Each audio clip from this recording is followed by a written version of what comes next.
Vintertid kan jag välja 2 vägar till jobbet. Antingen kan jag cykla centralt via en cykelväg som finns som går hela vägen i princip till jobbet. Och cyklar man genom centrala stan. Och då upplever man ju relativt mycket biltrafik på vägen och så. Speciellt på morgonen är det ju en del rusningstrafik. Men fördelen med Luleå kommun faktiskt är att vintertid så kan jag också välja att cykla via vattnet.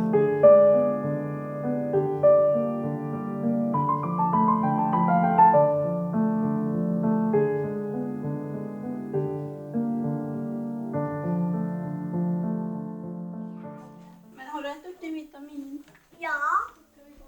Vi har ju en ganska lång vinter, det kan ju vara upp till ett halvår ungefär.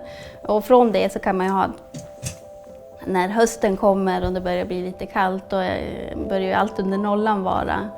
Känns ju kyligt precis när man kommit från sommaren. Men allt eftersom man vänjer sig så blir det att allt ner till 20 minus är hanterbart. Bara så länge man klär sig ordentligt.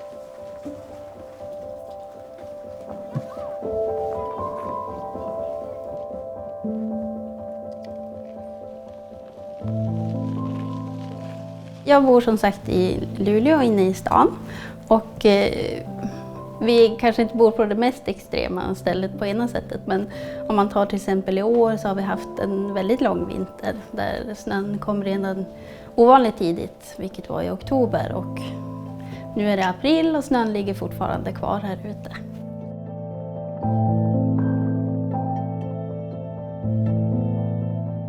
Ja, dels har jag märkt att det är lättaste sättet för mig att dels kunna lämna barnen på morgonen, och sen är det det snabbaste sättet att ta sig in till mitt jobb som ligger inne i centrum. Och det finns heller inga bra parkeringsplatser i närheten, så det går helt enkelt mycket snabbare att ta sig till jobbet.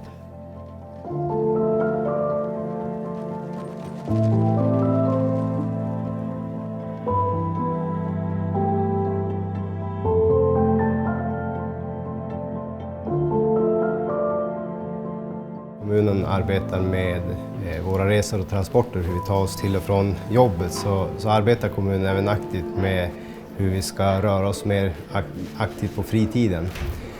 Och där har vi bland annat våra isvägar runt centrum och till olika stadsdelar där man kan röra sig egentligen genare på vintern.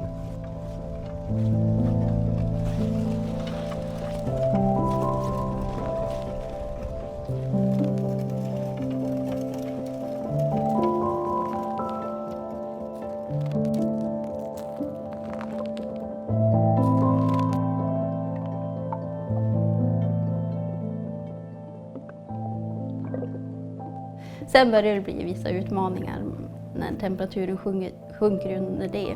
I år hade vi till exempel ända ner till minus 40. Då går det ju inte att vara ute och cykla. Det blir alldeles för kallt.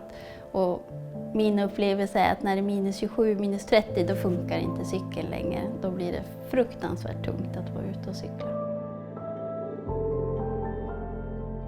En stor utmaning på vintern är att allting blir vitt. När snön lägger sig så ser man inte olika material eller vägmarkeringar och kantstenar. Så det är väldigt viktigt att vi utformar vår stad på ett sätt så att människorna förstår hur de ska använda staden. Sedan vet vi att det är bra för den fysiska aktiviteten att resa mer hållbart, för att man rör sig på ett annat sätt än när man sitter i bilen. Och speciellt vintertid så vet vi att den fysiska aktiviteten går ner. Så att jobba med hållbart resande året om gör att vi skapar bättre förutsättningar för att också hålla en bra hälsa. Alltså det är ju alltid skönt att cykla. Det kan kännas lite tungt innan man har kommit ut, men jag ångrar det ju inte efteråt, för att det är bra att få vara ute.